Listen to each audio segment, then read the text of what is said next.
y a des moments dans l'existence où tout semble concentré en un seul point. De vieilles blessures réapparaissent sans avertissement. Les comportements connus se manifestent à nouveau. Cette coïncidence n'est pas le fruit du hasard. Cela indique un seuil invisible où quelque chose est sur le point de se transformer avant même que l'esprit rationnel ne le comprenne. Pourquoi certains conflits reviennent-ils alors qu'ils semblaient terminés? Qu'est-ce qui explique pourquoi l'inconfort augmente juste avant un changement profond? Tout au long de cette histoire, ces deux questions trouveront des réponses claires, basées sur la compréhension des cycles psychiques et de la manière dont l'inconscient annonce la clôture d'une étape décisive. Du point de vue de la psychologie analytique, le concept de karma n'est pas compris comme une punition spirituelle héritée. Il est abordé comme un réseau d'automatismes internes qui se répètent au sein du psychisme. Il s'agit de schémas inconscients qui guident les décisions, les connexions et les réactions, souvent sans que la personne s'en rende compte. Avant de continuer, profitez de ce moment. Si ce message résonne déjà en vous, abonnez-vous à la chaîne, laissez un like et partagez cette vidéo avec quelqu'un qui aurait être aussi besoin de l'entendre maintenant. Ce simple geste permet à ce contenu d'atteindre plus de personnes au bon moment. Et dites-moi quelque chose dans les commentaires. Depuis quelle ville regardez-vous cette vidéo? J'aimerais vous lire et savoir d'où vous nous rejoignez. Ces schémas incluent des complexes émotionnels qui orientent les choix, des figures archétypales qui façonnent nos relations et des aspects rejetés de la personnalité qui agissent dans l'ombre. Carl Jung a décrit ce phénomène comme une compulsion de répétition, la tendance interne à revivre des expériences non intégrées jusqu'à ce qu'elles soient consciemment assimilées. Lorsque ce mouvement touche à sa fin, la psyché ne reste pas silencieuse. Envoyez des signaux clairs et puissants. Aujourd'hui, vous apprendrez 7 indicateurs profonds qui annoncent la fermeture d'un grand cycle psychologique. Des signes qui montrent que l'inconscient est sur le point de libérer la personne d'un vieux schéma. Il est important de noter quelque chose d'essentiel. L'identification de ces signes n'implique pas un confort ou un soulagement immédiat. Cela signifie préparation. Préparation pour franchir un seuil intérieur qui demande du courage et de la présence. Si ce contenu vous interpelle, abonnez-vous à la chaîne et laissez votre soutien. Ce type de compréhension doit circuler parmi ceux qui sont prêts à s'éveiller. Continuons. Entre 1913 et 1917, Jung vit ce qu'il appelle nekia, une immersion dans l'inconscient qui confine à l'effondrement psychique. Au cours de cette confrontation avec ses propres profondeurs, il a commencé à esquisser une idée transformatrice, la nature cyclique de l'esprit. Dans ses cahiers personnels, publiés plus tard sous le titre Le Livre rouge, il a noté que le développement psychologique ne se déroule pas en ligne droite, mais en spirale. Les blessures ne sont pas résolues une fois. Ils sont revisités à partir de niveaux de conscience de plus en plus larges, jusqu'à atteindre ce qu'il appelle opus, l'intégration totale. Jung identifie 3 phénomènes récurrents à la fin de ces grands cycles. Le premier est la constellation de complexes, compris comme des noyaux de souvenirs, d'émotions et de comportements organisés autour d'un centre archétypal. Lorsqu'une étape est sur le point de se fermer, ces complexes s'activent en même temps, générant ce que Jung décrit comme une tempête psychique, le point de tension maximale avant la transformation. Le deuxième phénomène est la circumambulation, terme utilisé pour expliquer comment la conscience tourne encore et encore autour du soi, le noyau organisateur de la totalité psychique, se rapprochant progressivement jusqu'à ce que l'intégration se produise. C'est comparable à tourner autour d'une étoile et à être attiré petit à petit par sa force. La troisième correspond à la fonction compensatrice de l'inconscient. Jung a observé que le psychisme recherche constamment l'équilibre.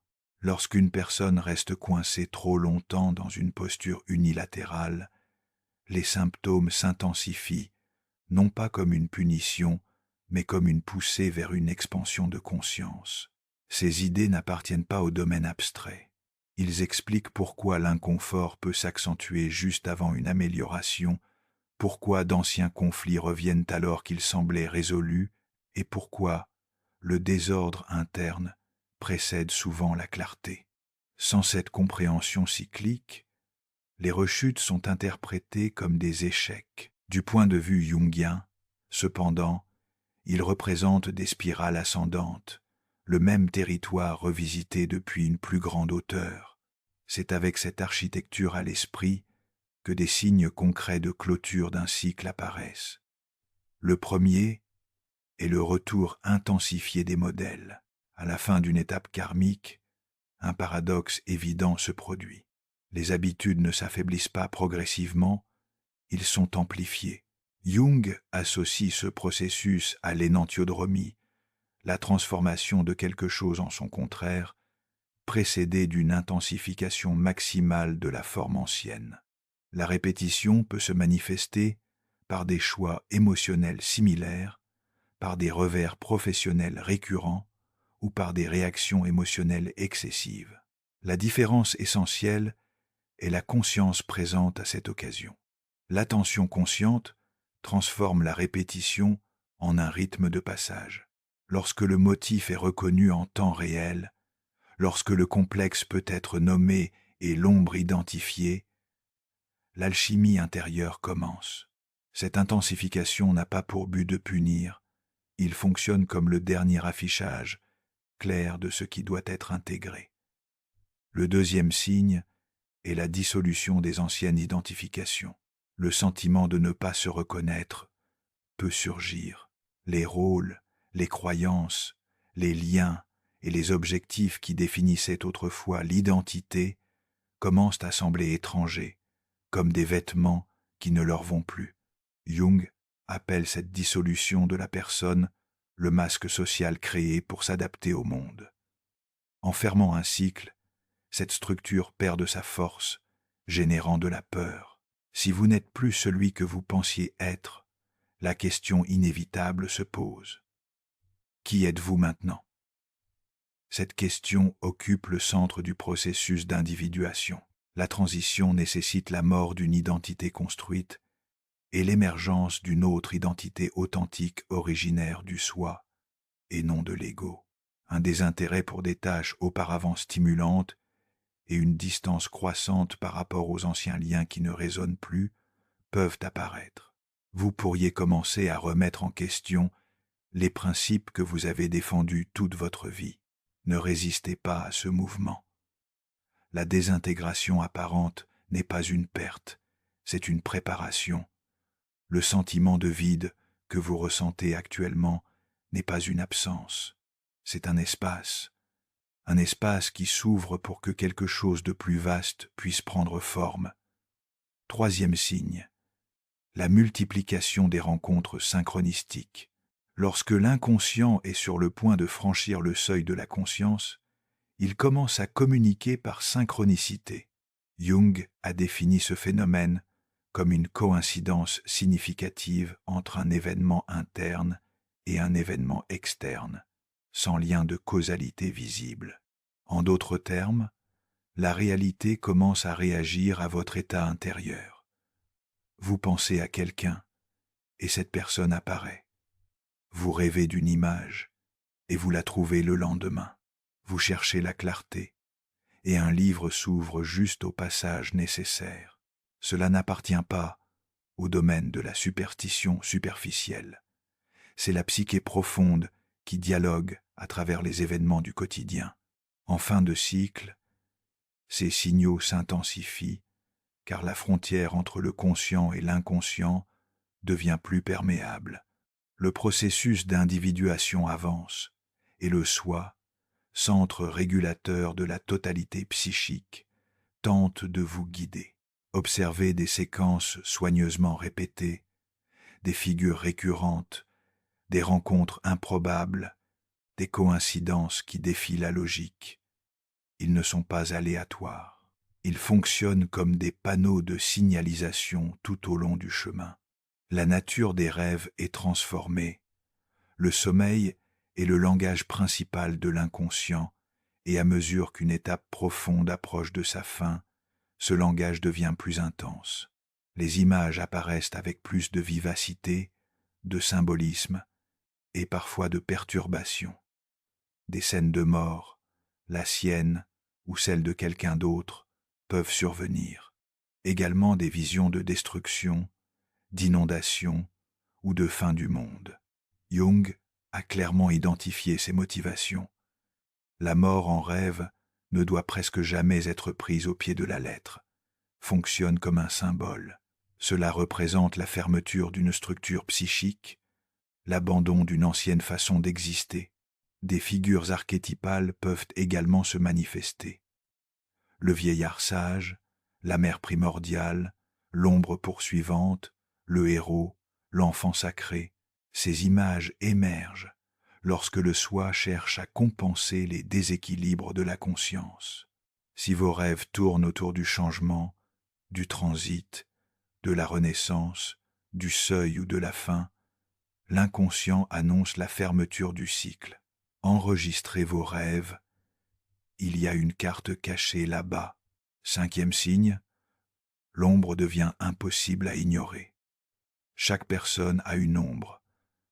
L'ensemble des traînées, refoulées ou considérées comme inacceptables. Pendant une grande partie de la vie, nous parvenons à le garder flou. Nous le projetons sur les autres, nous le justifions, nous l'évitons. Cependant, à la fin d'un cycle karmique, l'ombre demande à être vue.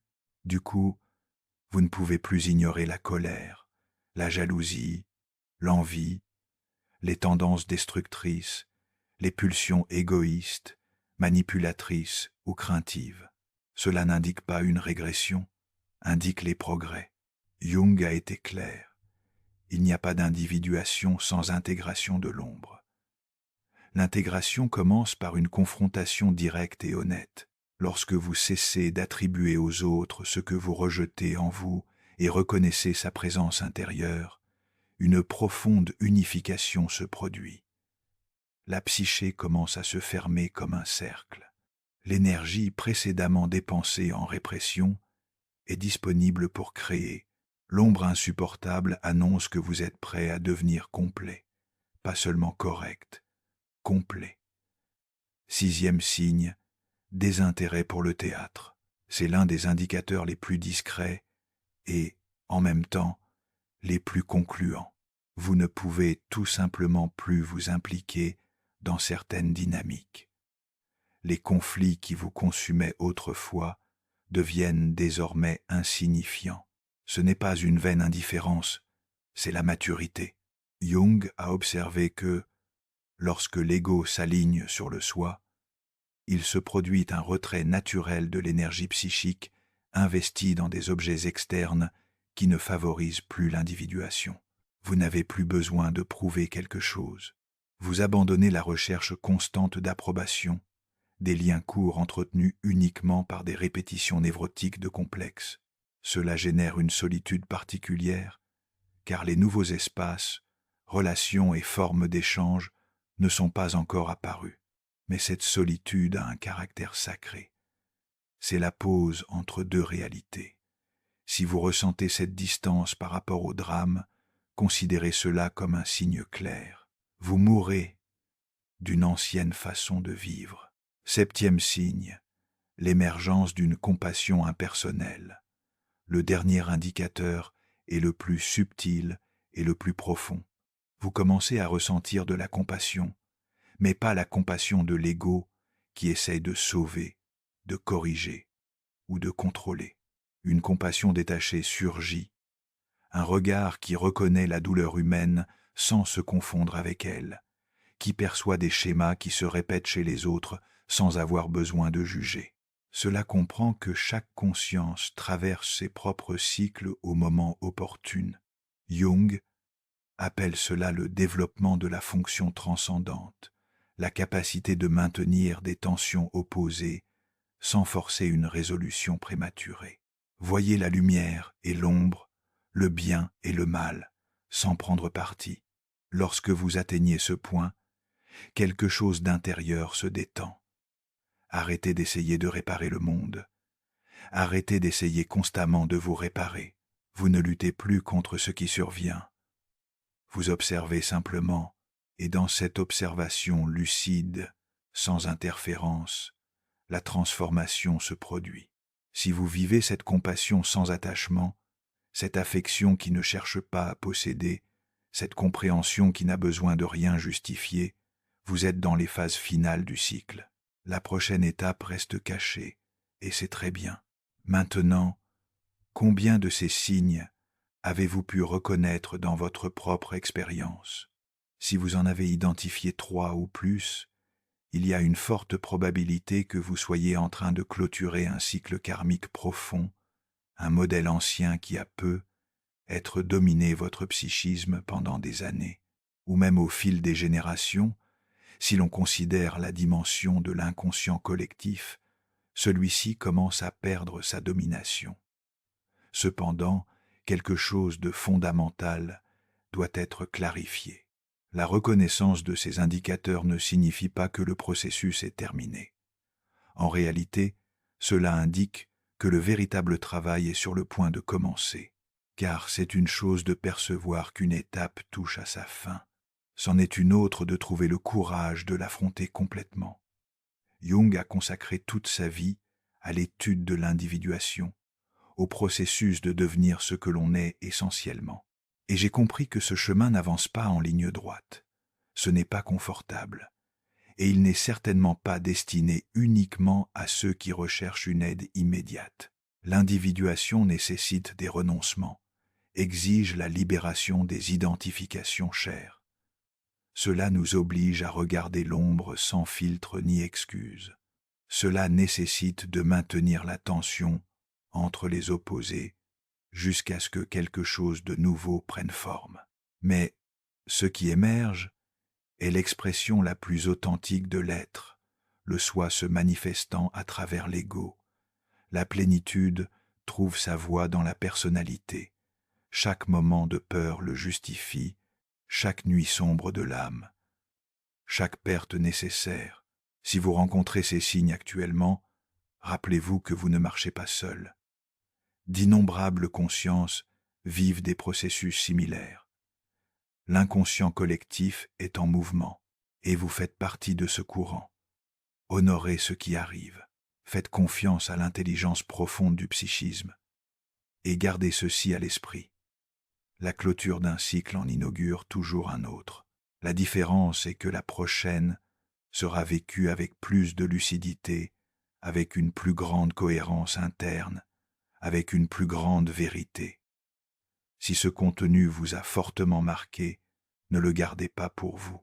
Abonnez-vous à la chaîne, laissez votre soutien et partagez-le avec quelqu'un qui vit également sa propre métamorphose. Le chemin est personnel, mais il n'est pas nécessaire de le parcourir sans en reconnaître d'autres en chemin. Le cycle se referme. Le nouveau commence à prendre forme. Avant de fermer la porte, je veux vous préparer une gâterie simple. Si vous voyez cette vidéo à un certain niveau, cliquez sur la chaîne, aimez-la et partagez-la avec quelqu'un qui pourrait vivre un processus similaire. ISO renforce ce camion et permet à ce contenu de passer selon les besoins. Maintenant, dites-moi nos commentaires. Êtes-vous passé par quelque chose de similaire à ce qui a été décrit ici? De quelle ville aidez-vous? Vous apprécierez beaucoup la lecture de votre expérience. Vous êtes prêts? Jusqu'à la prochaine fois.